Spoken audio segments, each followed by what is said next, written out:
Hey everybody, welcome back. Thanks for joining us this evening. So tonight we're going to tie one of my favorite flies. I'm a really big soft hackle fan. So what we're going to tie is an Adams soft hackle. So I kind of figured I'd try it. You know, Adams is a really popular dry fly. I like to fish soft hackles. I said, oh, what the heck. So we're going to go ahead and go to the vise. So in the vise, what I've got right now is a Partridge hook. It's a size 12 Sproat wet fly hook, barbless. And we're going to go ahead and start our thread. So I'm using a Uni 8/0 thread in black. Now we're going to start the thread right at the eye. And we're just going to do the jam knot there real quick, break off any excess material. Now the first thing that I like to do is to add my rib material, and the reason being is because I like to create a nice even underbody. So I'm going to take a little bit of copper wire, size small is probably good for a size 12, and I'm going to place that on the far side of the hook, and you can see that the end of it is pointed down at about a 45-degree angle, and you'll see why here in a second. I'm going to take a loose wrap around that, and then one snug wrap. I'm going to turn the hook over in the vise, and I'm going to make sure that that rib is placed right near the center on the bottom of the hook shank. Now I want to pull that back just a tad, give me enough room for a head. And as I'm tying this in, I like to keep it snug and pulled towards me, because traditionally on flies a rib is supposed to come from the bottom of the fly. That's where it's supposed to emerge from the materials. So now we got the rib on there. Next thing for our Adams is a tail, and as you know, the Adams is a mixture, the tail and the hackle of the Adams is a mixture between Coachman Brown and a Grizzly. So I'm going to select a hen feather for the tail. Here we go, there's a nice webby looking one. And I'll strip off all this fluff. Right there. I'm going to get me a Grizzly one. Again, strip off the fluff. So what I'm looking for, that one's not quite what I'm looking for. Here we go. I want some nice fat feathers, so I get some long fibers for the tail. There we go. So I'm going to, I don't know, maybe a half dozen fibers somewhere in there. I'm going to preen those out about 90-degree angle, line up the tips right here, and then pinch them and just rip the feather away. I'll keep those in my hand, and I'm going to go over here to the brown hackle, the brown feather, and I'm going to get about the same amount, you know, good six to a dozen fibers. I'll line those tips up, and I'm going to go ahead and pull that feather stem away. Now I'm going to line up the tips of the two colors. There we go. And then I'm just going to kind of roll them together and mix them up a little bit. Now kind of one of the ideas of a soft hackle fly is that it's sparse. So if it looks too thick, just pull some out. Take out a few of those fibers. There we go. Okay, so now that we're going to tie this on, I want to measure my length. Standard length is about a shank length. Me personally, I like a little bit of longer tail. I think it adds a little more realism to the fly. So I'm going to go just a little bit over the hook shank, or the hook length. So I'm going to take these materials. I've got them in my left hand with the tips, and I'm going to hold the butts right here down at a 45-degree angle on my side of the hook shank, so that as I wrap over, you see how the thread torque is kind of pushing there? As I wrap over, I'm going to pinch the thread in my fingers, take a soft loop, and then pull straight up. Now the thread torque, just took those materials and put them right on top of the hook shank. 2 wraps is good, just enough to hold it there. And then I want to trim the length of the waste materials to about the length of the body. And what I'm going to use for the body is Fiberfly's alpaca dubbing, called Paca Dub. And I'm going to use it in the Adams color. The Adams is a natural color, it's not dyed. And the reason I like to use the alpaca dubbing is because it's got some long fibers. You don't need to use as many, so you can get a lot of use out of your material. Plus, it has some really great natural colors, and it makes it look just really, really buggy and tasty to the fish.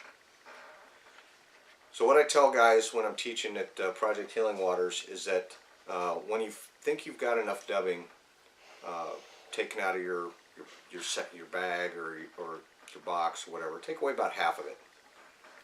Because really when you're dubbing, all you're trying to do is color the thread, just with enough material on it, just to give it a little bit of color. You can always add more, but it's a pain in the butt to take it off. So we're going to twist on the dubbing. Now the way I'm doing this is I hold the dubbing underneath the thread, and then I pinch it hard between my index finger and thumb, and I move my thumb towards my left, and I pull with my index finger towards the right. And the reason I do it that way is because for every turn of thread that you put on around the hook, it tightens the thread by a quarter turn clockwise. So by turning the dubbing in the same direction as you wrap your body, you're actually tightening the dubbing around the thread. So okay, I think we got it good enough on there. I'm going to give it a couple turns, get it going, and then we'll just go one turn right next to the other. You can make it as thin or as thick as you like. And get it up to where you want to stop. You know what, I think I'm going to use a little bit more right here just to thicken up that thorax area. Okay. At this point, I like to do a whip finish. There we go. And I use my bobbin cradle. Now here's one really nice plus to have a rotary vise. All you got to do is hold your rib at the angle you want it, and just spin your hook, and there you go. You want about 4 or 5 turns, no more than 5. All you're trying to do is just put a little tad bit of weight and some flash in there. Maybe show like some segmentations. Once you got your rib tied in, just pull it, wiggle it around until it breaks off. Save your scissors from getting dull. Okay, so now what I've got to do is I've got to put the hackle on. And so I'm going to go ahead and select a feather. These ones are pretty fat, so I want to find one with kind of a thin tip or a skinny tip. Not so much the rounded end, but more the pointed. Here we go. Here's a good one. Because I don't want my hackle to be super long. In fact, I really only want it to come back to about the tail. So I'm going to hold it by the tip and just preen those fibers out about 90 degrees away from the stem. And I'm just going to kind of go up next to the hook and measure. See where I want to go. There we go. Right there. So that's my spot. That's going to give me my the length of fibers that I want. Okay. Peel those back. Set that feather aside. Now I've got to do the same thing with the grizzly hackle. So I've already chosen one here. So we're going to grab it by the tip. Bring those fibers out 90 degrees to the stem. Now this is actually off of a dry fly saddle, but some saddles have those nice webby feathers right on the edge of the saddle. So that's where this particular feather came from. There we go. That's my spot right there.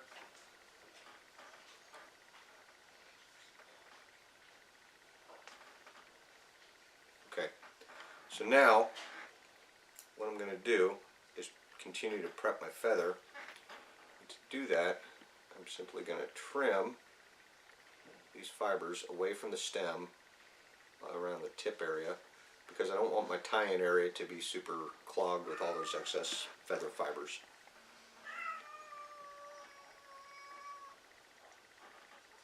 And then we're going to do the other feather.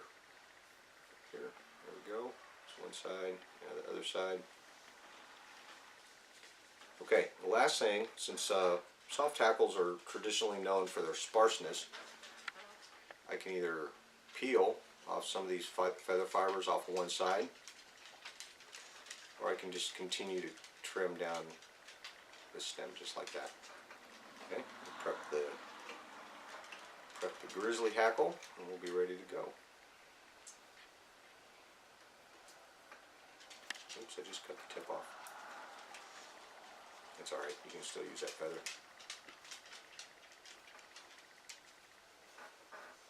Okay, so now I got my 2 feathers prepped. Now I'm going to line up my 2 tie-in areas right here. Like that. Put my feathers together.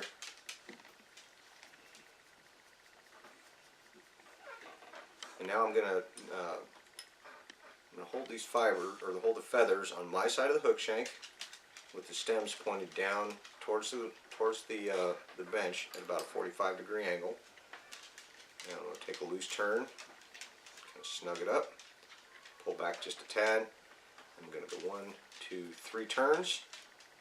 That ties them in. I take my thumb or my index finger, and I'm going to peel the tips of those feathers back. I'm going to go 1, 2, 3. Whoops.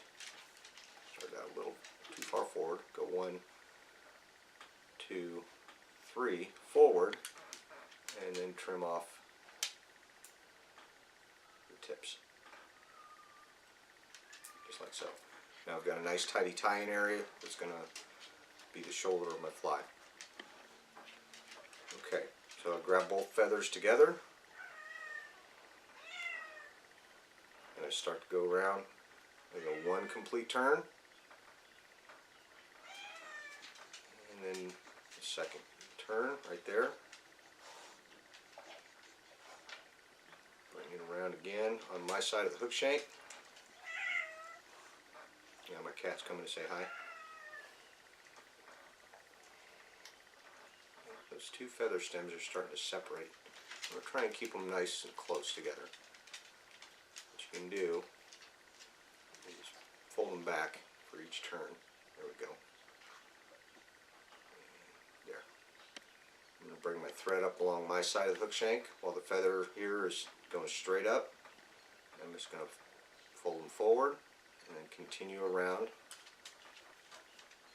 Go 1, 2 turns. And then peel everything back without stabbing yourself in the finger with your hook. 1, 2, 3, 4, 5. Just give yourself a good few turns. You want it kind of nice and neat. Got some feather going here. There we go.